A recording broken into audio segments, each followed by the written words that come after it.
During World War II, the scale of weaponry and vehicles deployed far exceeded any precedent in human history. The sheer quantity and diversity of military equipment, ranging from rifles to aircraft carriers, were staggering. Millions of machines and pieces of equipment were produced to fuel the war effort. By the time the Axis powers surrendered, the world faced an unprecedented logistical and ethical question: what to do with this vast accumulation of resources? Many of these weapons and vehicles were reclaimed by the victorious Allies, while others were abandoned to decay. Some were studied for technological advancement, and sadly others found new purposes in future conflicts.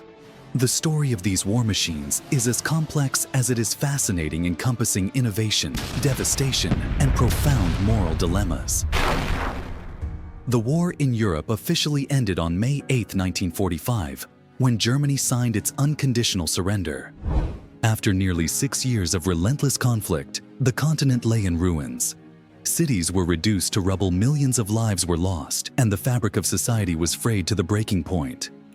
Germany itself was left divided into two zones of influence: the Federal Republic, West Germany, under Western Allied control, and the Democratic Republic, East Germany, under Soviet governance. Meanwhile, following the signing of the pact bringing Western Germany into the European defense community, the East German authorities have completely sealed themselves off from Western contact. As Europe began the arduous process of rebuilding its infrastructure and institutions, the victors were confronted with an immediate challenge: dealing with the immense stockpiles of advanced weaponry produced by the Nazi war machine. Nazi Germany had been one of the most militarized states in history. Its industrial complex had produced cutting-edge technology from Panzer tanks and Luftwaffe aircraft to U-boats and V-2 rockets. These innovations had given Germany an early advantage in the war. However, with their surrender, the Nazi arsenal became a pressing concern. Leaving such advanced technology in German hands was out of the question. The Allies needed to not only disarm the population, but also ensure that the remaining resources could not be used to fuel future conflicts. This led to one of the most extensive disarmament efforts in history, as the Allies worked tirelessly to confiscate and secure weapons of all types. Disarming post-war Germany was no small feat.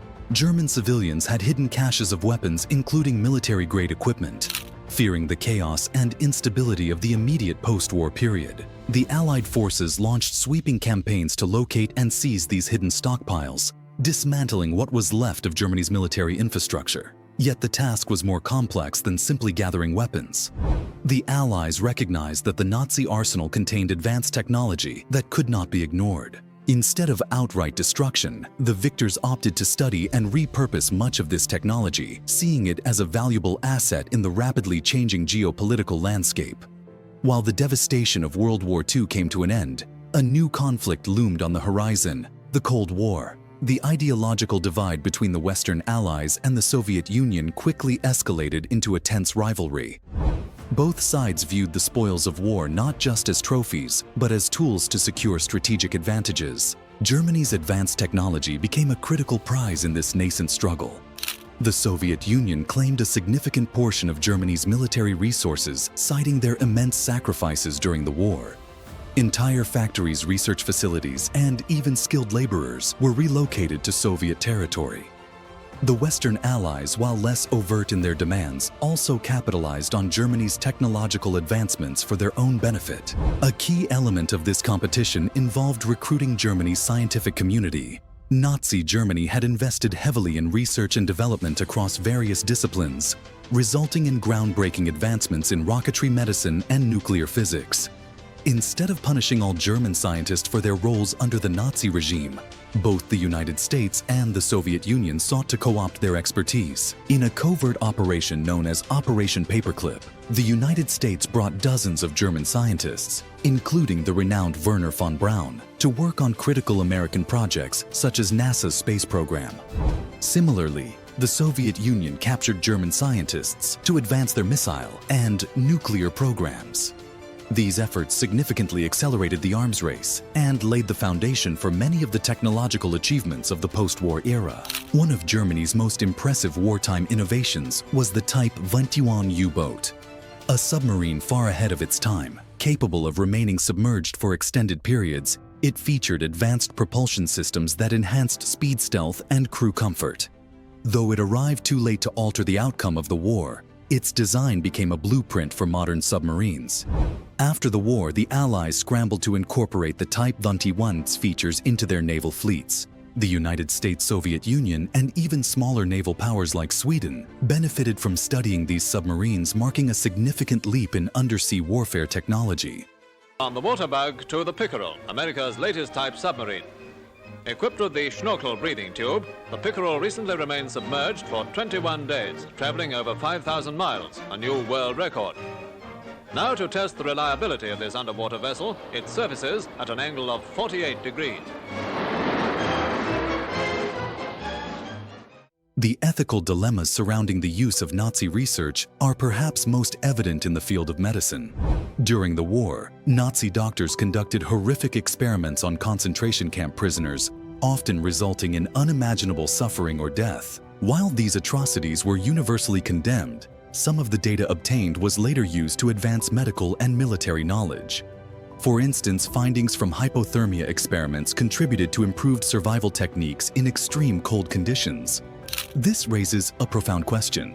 Is it ever justifiable to use knowledge gained through inhumane means?